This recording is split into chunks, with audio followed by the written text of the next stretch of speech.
भवतु सहनौ भुनक्तु सह वीर्यं करवावहै तेजस्विनावधीतमस्तु मा विद्विषावहै। ओम शांति शांति शांति। वैदिक जीवन पद्धति इस कक्षा में आप सबका हार्दिक स्वागत है, अभिनंदन है। इस कक्षा के अंतर्गत हम दिनचर्या के विषय में प्रथम जागरण की चर्चा कर रहे थे कि जो मनुष्य प्रातः ब्रह्म वेला में, अमृत वेला में, ब्रह्म मुहूर्त में जो जगता है, अपने सारे दोषों को वह दूर कर सकता है, अपने समग्र जीवन को अच्छे प्रकार से जी सकता है। जिसका आलस्य प्रातः उठते ही चला जाता है तो वह दिन में कभी वापस नहीं आता है। जो व्यक्ति प्रातः जागने में ही आलस्य करता है उसका पूरा दिन सोने तक वह आलस्य में ही रहता है। आलस्य प्रमाद से अनेक प्रकार के कार्य, अनेक प्रकार के व्यवहार ठीक ठीक नहीं हो पाते हैं। हम अनेक प्रकार से दोषयुक्त हो जाते हैं, अपने कर्तव्य का पालन भी ठीक नहीं कर पाते हैं आलस्य के कारण। इसलिए शरीर का, मन का ये जो आलस्य है, ये जो रोग है, इसको दूर करने का यह उपाय कि हम प्रातःकाल जागरण करें और आनंद में रहें। कुछ बिंदु आपके समक्ष रखे थे कि व्यक्ति प्रातः जागने में असमर्थ क्यों हो जाता है, क्या कारण है कि चाह करके भी वह जाग नहीं पाता है। तो उस कारणों में से आपके कुछ प्रश्न हो तो आप पूछ सकते हैं कि हम प्रातः जागने का तो प्रयास करते हैं लेकिन जाग नहीं पाते हैं। ओम जी स्वामी जी प्रणाम। जी प्रणाम। स्वामी जी बिल्कुल बात सही ऐसे ही है। आज समाज में लोग चाहते हैं कि हम दिनचर्या का पालन करें, कुछ मजबूरियां हैं उनके सामने, उनका वो समाधान कैसे करें। जैसे रात्रि देर तक जगते हैं जी और फिर रात्रि में देर भोजन भी रात में देर से कर लेते हैं तो सुबह पेट साफ नहीं होता, नींद नहीं खुलती।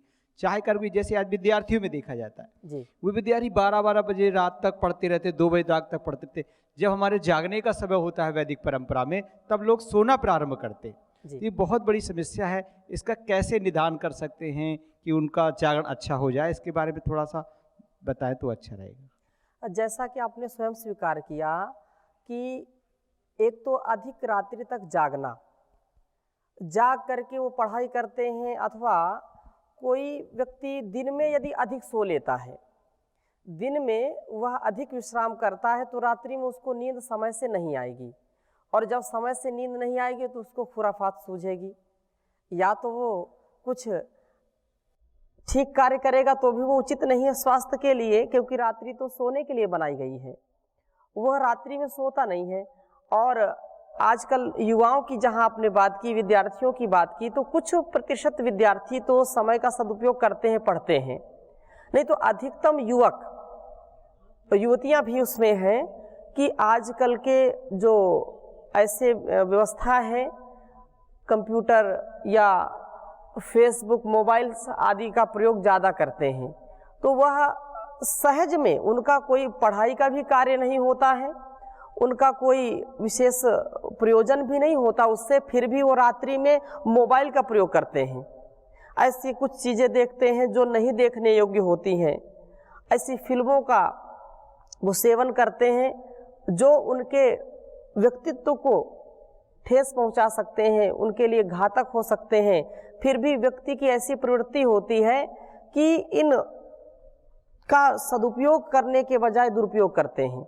ऐसी चीज़ों का जो है उसमें खोजते हैं और वो एक सागर के तरीके, जितना उसमें आप गहराई में जाते जाओगे उतनी ही उसमें लगता है कि और कुछ मिल जाए और कुछ मिल जाए।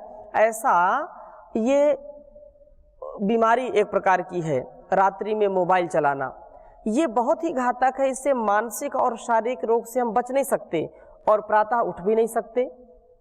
इसलिए इसका हम सदुपयोग करें, कम से कम इसका प्रयोग करें।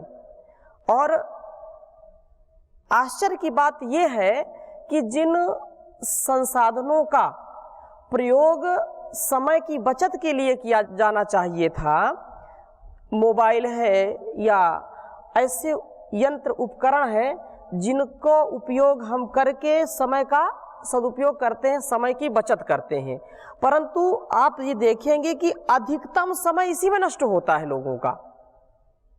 बिल्कुल विपरीत स्थिति हो गई है कि इन चीज़ों का प्रयोग करके हम समय का, कहीं जाना नहीं पड़ता, फ़ोन कर लेते हैं, या किसी चीज़, अधिक पुस्तकों का पढ़ना, समय ज़्यादा व्यतीत होता था तो बस एक किसी मीनिंग किसी की ढूंढना, कोई चीज़ खोजनी है, आपने सर्च की, तुरंत मिल गई।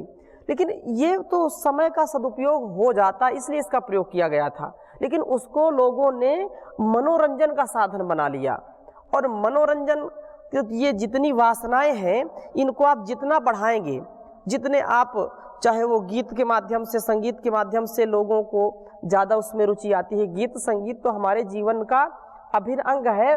उससे हम चरित्रवान बने, हम उससे धैर्यवान बने, हमारा साहस बढ़े, विद्वान बने। ऐसे गीतों का, ऐसी चीज़ों का हमको मोबाइल आदि में देखना चाहिए, उसका प्रयोग करना चाहिए। लेकिन लोग विपरीत उस स्थिति में आज नेट का प्रयोग करते हैं, वह ठीक नहीं है। ये भी बहुत बड़ा कारण है कि व्यक्ति रात्रि 1 बजे तक, 2 बजे तक चलाते रहते हैं, चैटिंग करते रहते हैं देश विदेशों में। क्योंकि आज तो ये ऐसा साधन उपलब्ध हो गया, ऐसा यंत्र मिल गया है कि हम यहाँ बैठे हैं और पूरे दुनिया में किसी भी देश से हम संपर्क कर सकते हैं, किसी भी व्यक्ति से हम बात कर सकते हैं।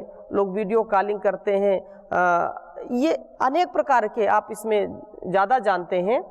तो ये दुरुपयोग है और इससे हमारी दिनचर्या बाधित होती है। हम प्रातःकाल उठ नहीं पाते हैं, जिससे हमारे स्वास्थ्य पर, मन मस्तिष्क पर, शरीर पर विशेष इसका नकारात्मक प्रभाव पड़ता है। तो ये तो बिल्कुल आपने बात जो आपने इशारा किया बिल्कुल ठीक है। और आहार के विषय में जैसा कहा कि हमारी जो ऋषि परंपरा है, जो वैदिक परंपरा है, उस परंपरा में प्रातः सूर्योदय के बाद यज्ञ आदि का जो विधान था, 5 महायज्ञ करने के बाद ही उसका प्रसाद ग्रहण करते थे। और सूर्योदय, सूर्य अस्त के समय भोजन ग्रहण करते थे। और भोजन का जो ठीक समय है तो वह 7-8 बजे तक भोजन कर लेना चाहिए। जितनी अधिक रात्रि में भोजन करेंगे उतना ही हमारे लिए हानिकारक होता है और उतना ही वह जो है बहुत ही तमसपूर्ण हो जाता है, वो अम्लता को बढ़ाता है। अधिक अम्ल बढ़ेगा, जो तेजाब बढ़ेगा, उससे शरीर हमारा बहुत ही आलसी हो जाएगा और अनेक प्रकार के रोग हो जाएंगे। तो ये जो प्रातः नहीं उठ पाते हैं, इसमें बहुत बड़ा ये कारण है कि अधिक रात्रि तक जागना, अधिक आहार लेना। और ऐसे लोग नशा करते हैं कि नशे में धुत हो जाते हैं, इतना नशा करते हैं कि वो रात्रि में 12-1 बजे तक नशा करते हैं और इसके बाद फिर सोते हैं तो 12 बजे दिन में ही उठ पाते हैं। तो ये बहुत बड़ा कारण है, नशा है। और ये बात अलग है कि कोई बीमार है, किसी स्थिति में अस्वस्थ हो गया है, तो वह विश्राम ले सकता है, उसका निषेध नहीं किया शास्त्रों में। तो इसलिए हमको ये बात समझनी चाहिए कि हम संकल्प के साथ, क्योंकि संकल्प चाहता है अच्छा आहार, अच्छे समय पर सो जाता है, लेकिन संकल्प की शक्ति न होने के कारण भी व्यक्ति उठ नहीं पाता है प्रातःकाल। तो हम संकल्प शक्ति को मजबूत करें, तन को, मन को स्वस्थ रखने के लिए प्रातः जरूर उठें, धर्म अर्थ काम मोक्ष का चिंतन करें, अपने प्रातः से सायं पर्यंत के जो कार्य हैं उनका चिंतन करें और वैसा ही करें। जैसा विचार किया प्रातःकाल वैसा ही कार्य करना है, क्योंकि प्रातःकाल सात्विक मन रहता है, सात्विक विचारधारा का जो है विशेष प्रभाव पड़ता है, प्रधानता उसकी रहती है। जैसे जैसे दिन होता है व्यक्ति वैसे वैसे राजसिक होता जाता है। तो जिन विचारों से आप इस पर चिंतन करें, आप देखें कि जब हम प्रातः उठते हैं तो कितने शुभ विचार आते हैं। उन शुभ विचारों से हमारा जीवन धन्य होता है, क्योंकि जैसा विचार आएगा व्यक्ति का वैसा व्यवहार होगा। बहुत ही अच्छा इसमें गीत लिखा, क्योंकि ये अमृत वेला है और जो अमृत वेला में नहीं जग पाता है वो उससे बड़ा अभागा कोई नहीं है, और जिसने प्रातः जागना शुरू कर दिया उससे बड़ा धनवान कोई नहीं है। क्योंकि पहला सुख निरोगी काया, सर्वमन्यत परित्यज्य शरीरम अनुपालयित। यदि हमारा शरीर अच्छा है, स्वस्थ है, तभी हमको सब पूछते हैं कि आप कैसे हैं। आप पुरुषार्थ करेंगे, आप दूसरों की सेवा करेंगे, आप उपयोगी होंगे, तभी आपका लोग मान करेंगे, नहीं तो कोई पूछने वाला नहीं है। आप रोगी हो गए, आप यूजलेस हो गए। कहने का आशय ये है कि जिस दिन आप दूसरों के हित के लिए नहीं कार्य करेंगे, जिस दिन आपसे दूसरों का स्वार्थ पूरा नहीं होगा, उस दिन अपने भी हमको छोड़ देते हैं। जब तक आप उनके स्वार्थ की पूर्ति के साधन बने हुए हैं, तब तक तो आपकी सब पूछ करेंगे। श्लोक इसमें आता है, यावद् वित्तोपार्जन सकता तावा निज परिवारो रखता, पश्चात जाते जर्जर देहे वार्तां पृच्छति कोऽपि न गेहे, भज गोविंदम भज गोविंदम गोविंदम भज मूढ़मते। ये शरीर आपका स्वस्थ रहेगा, तन मन स्वस्थ रहेगा, तो आप अधिक पुरुषार्थ करके धनार्जन कर सकते हैं, अधिक लोकोपकार कर सकते हैं। लोक के उपकार के लिए ही ये सारा हमको अस्तित्व मिला है। इसलिए जो व्यक्ति निरोगी रह करके अपने आप को उपयोगी बनाता है, उसी का जीवन सार्थक होता है। लेकिन जो प्रातः काल ही आलसी बनकर के सोता रहता है, उसका कभी हित नहीं हो सकता। वो स्वयं अपना अकल्याण करेगा और दूसरों का भी अकल्याण करेगा जो उसके आश्रित हैं। कोई प्रश्न पूछिए। स्वामी जी, पके हुए भोजन को कितनी देर तक ग्रहण कर लेना चाहिए? ये तो अब ये आपने इसकी चर्चा आगे हम करेंगे। फिर भी पके हुए भोजन को लगभग 2 से 3 घंटे में कर लेना चाहिए। यद्यपि हम जब बचपन में भोजन करते थे माता जी के पास, तो माता जी तो जो है रोटी सेकती जाती थी, गरम गरम खाते जाते थे, वो अति उत्तम है। अब भोजन बना है, भोजन की जो है भोजन ठंडा होने से पहले भोजन कर लेना चाहिए, उत्तम तो ये है। वो ठंडा ना होने पाए भोजन आप कर लीजिए। ठंडा होने का ना होने का तात्पर्य ऐसा नहीं कि आप बिल्कुल गर्मा गर्म दाल पी जाओ या गर्मा गर्म सब्जी खा जाओ, जल जाओ, ऐसा नहीं। मेरे कहने का आशय ये है कि 2 घंटे 3 घंटे तक भोजन आप कर लीजिए। हाँ, कुछ लोग ऐसे हैं कि उसको फिर ऐसे पात्रों में रखते हैं कि वो 10 घंटे 12 घंटे तक गर्म रहता है, तो वो लोग गर्म तो अभी खा लो, फ्रिज में रखते हैं, वो उचित नहीं है। इसका हम आगे जब प्रकरण आएगा आहार का तब उसमें लेंगे। तो अभी जागने की बात है, तो हमको विचार करना चाहिए, सोचना चाहिए। और किसी कवि ने लिखा, बेला अमृत गया आलसी सो रहा बन अभागा, साथी सारे जगे तू न जागा। जो लोग सोते हैं उनको आप गीत सुनाइए ऐसा, ताकि उनको कम से कम कुछ प्रेरणा मिले, वो जगने लगे। क्योंकि यहाँ तो जो गुरुकुलीय परंपरा, यहाँ तो सभी जागरूक हैं और सभी अपनी दिनचर्या का पालन करते हैं, लेकिन जिनके जीवन में आलस्य है वो उठ ही नहीं पाते। तो कवि उनको प्रेरणा देने के लिए लिख रहा है, झोलियां भर रहे भाग वाले, लाखों पतितों ने जीवन संभाले, रंक राजा बने भक्ति रस में सने कष्ट भागा, साथी सारे जगे तू न जागा, बेला अमृत गया आलसी सो रहा बन अभागा।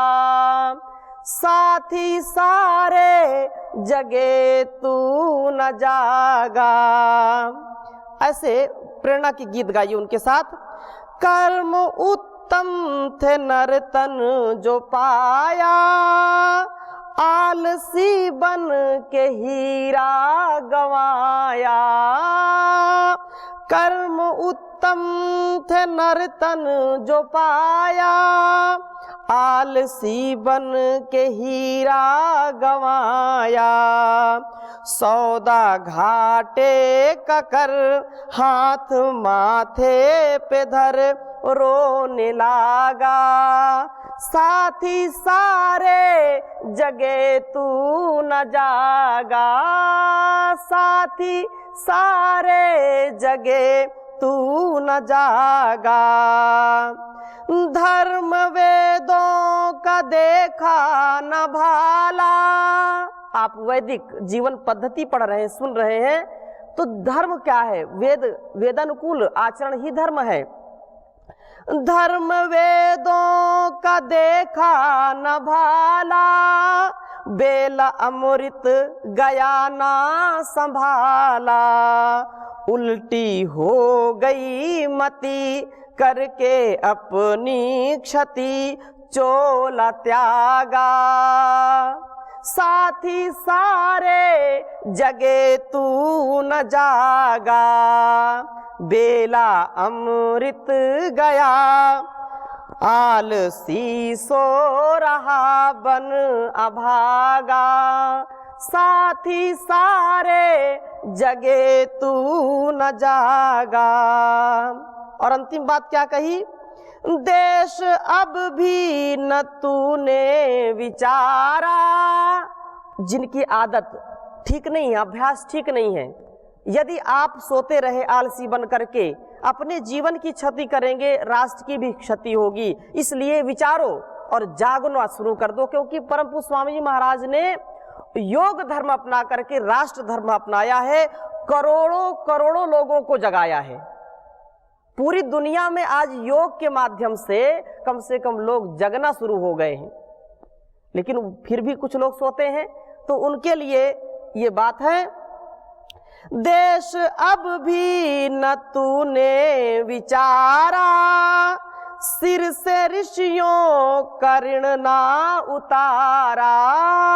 देश अब भी न तूने विचारा, सिर से ऋषियों का ऋण ना उतारा। हंस का रूप था गदला पानी पिया बन के कागा। साथी सारे जगे तू न जागा, साथी सारे जगे तू न जागा। बेला अमृत गया आलसी सो रहा बन अभागा। साथी सारे जगे तू न जागा। तो हम अपने जीवन में इस चीज को धारण करें और एक मंत्र अपना लें कि हमको प्रातः हर हाल में उठना है, कुछ भी परिस्थिति हो जाए, कुछ भी नुकसान हो, कुछ भी लाभ हो, हानि हो, लेकिन प्रातः तो जागना ही जागना है।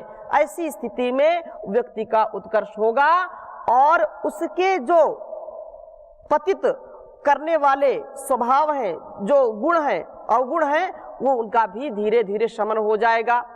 व्यक्ति का पूरा अस्तित्व बदल जाता है, उसका व्यवहार बदल जाता है, उसका जीवन साकार हो जाता है, वह अपने जीवन में बहुत उत्कर्ष को प्राप्त हो जाता है।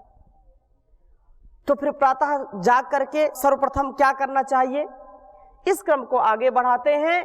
तो जैसा हमने पहले कहा था कि ये जो वैदिक जीवन पद्धति है, ऋषियों की जो पद्धति है, जो उनका आचरण था, वो प्रातः जागरण से लेकर के शयन पर्यंत मंत्र युक्त होता था।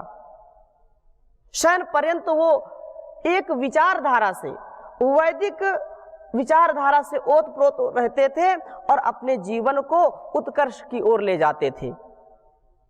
इस स्थिति में जो मंत्र हम प्रातः जागरण करके उस ईश्वर का ध्यान करें, उसका चिंतन करें, जैसे ही नींद खुल गई आप तुरंत आलस छोड़ करके बैठ जाइए। और जैसे गुरुकुल में हम प्रातः ही मंत्रों का उच्चारण करते हैं, प्रातरग्निम प्रातरिंद्रम, उसका हम जाप करें और उसका अर्थ पूर्वक ध्यान करें, उसको अपने जीवन में उतारने का प्रयास करें।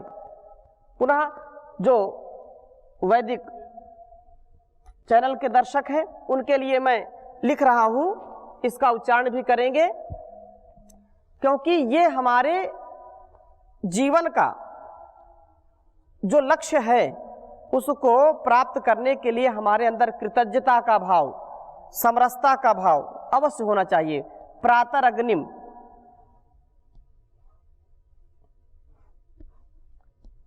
प्रातरग्निम प्रातरिंद्रम,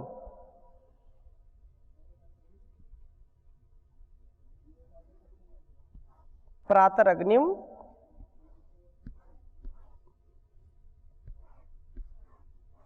प्रातरिंद्रम। इनका इतना मंत्रों का गहरा भाव है,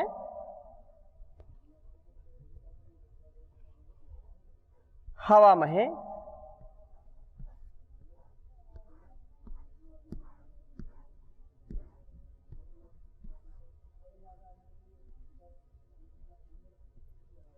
प्रातरग्निम प्रातरिंद्रम हवा महे,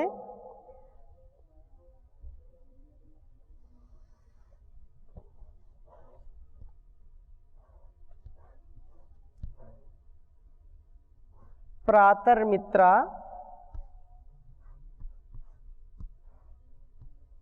वरुणा।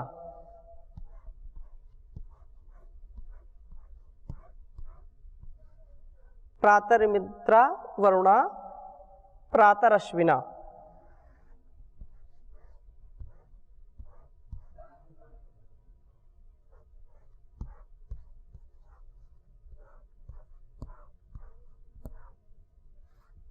प्रातरश्विना।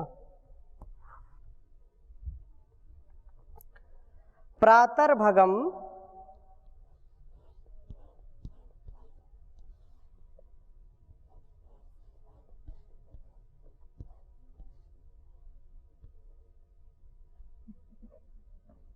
पूषणम।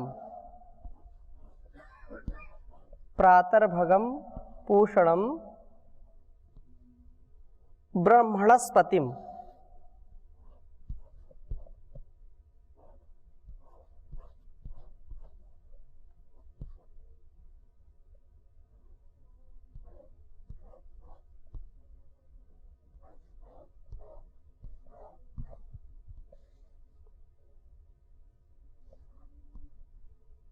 प्रातर्भगम पूषणम ब्रह्मणस्पतिम प्रातः सोम मुत रुद्रम हुवेम। लिख लीजिए।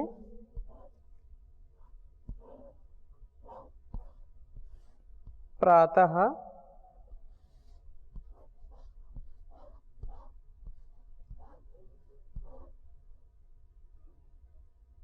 सोम मुत रुद्रम हुवेम।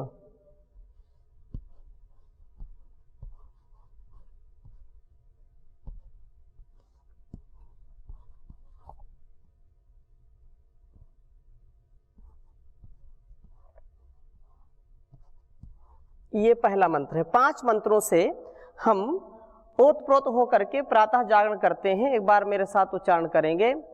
प्रातरग्निम प्रातरिंद्रम हवामहे, प्रातर्मित्रा वरुणा प्रातरश्विना,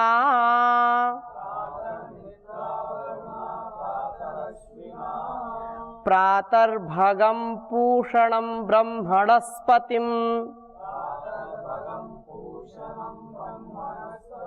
प्रातः सोममुत रुद्रम हुवेम।